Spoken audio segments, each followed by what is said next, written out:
An extraordinary partnership in the ancient granite landscape of the Matobo hills of western Zimbabwe is proving that private enterprise and community can thrive when wildlife is used sustainably.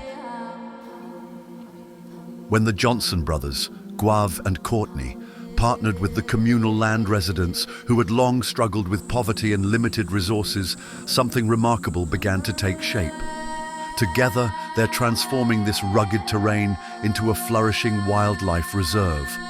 But this isn't a story of displacement or exclusion.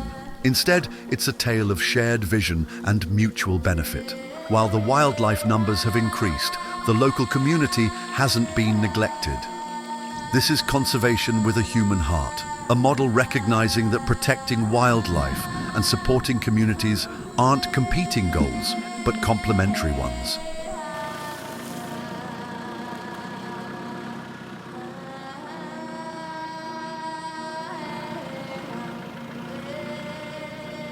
Behind me we have the Embaki Dam. It's on a piece of land owned by the Catholic Church, the Embaki Mission. This piece of land has got this beautiful dam and is included in the first stage of fencing that we've done building up our project. We've got the hunting rights on this piece of land. Right now it's the only source of water for many miles. The smaller dams have all dried up, so it holds good water. But in the last 4 years we've managed to take over all the security here. So we do all the anti-poaching patrols. We've managed to stop the netting, and obviously there's also no cattle on the majority of the area around the dam. So all the vegetation has come back. The grass, the reeds, the water birds have built up, and even the dam water is way clearer now, and the fish are a good size. There's a section of the dam where the community can come and fish with rod and hook, so they're still able to benefit from the fish, and the fish are way better now. But this is an important part of our area. Although it's only a small piece of land, the dam is very valuable to us. Just behind me there's a corridor of about 300 meters that is fenced down to the water so that the local community can bring their cattle down and they can also fish.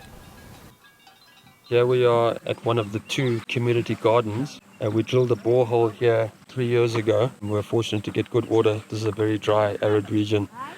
And then we set up a water tank and a solar pump which fills the tank, and then it's gravity fed down onto the garden and the orchard. In the past, the only water available here was by digging in the sand, which comes from the river here, which made it very difficult and time consuming. So this has helped a hell of a lot. How long does it take for the tank to fill when there's langa, there's lots of sun? It's 1 hour, 1 hour 90 minutes to 2 hours. To fill the tank from empty? Yeah, from empty. So this is another group. Tomorrow is another group. Okay. We divide them into 2 groups. Okay. Because we say to all one time. Too much? Too much. For the water? For the water. So we decided to divide them into 2 groups. Okay. The next issue we're facing now is the tank is not big enough to be able to irrigate the orchard and all the vegetable beds. So we're going to need to erect another stand and another tank so that I don't have to wait whilst the tank refills.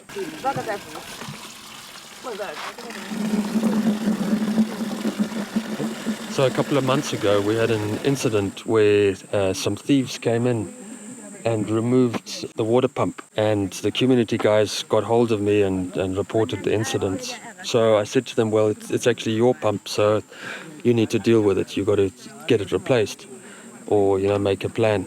So the elders here got hold of the local witch doctor, and he was brought in, and some spells and so on were laid.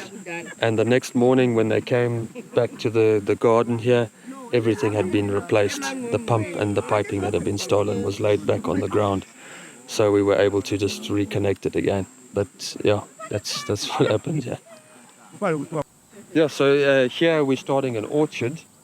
So far we've got in grapefruit, oranges, lemons, mangoes, guava, lime, avocado.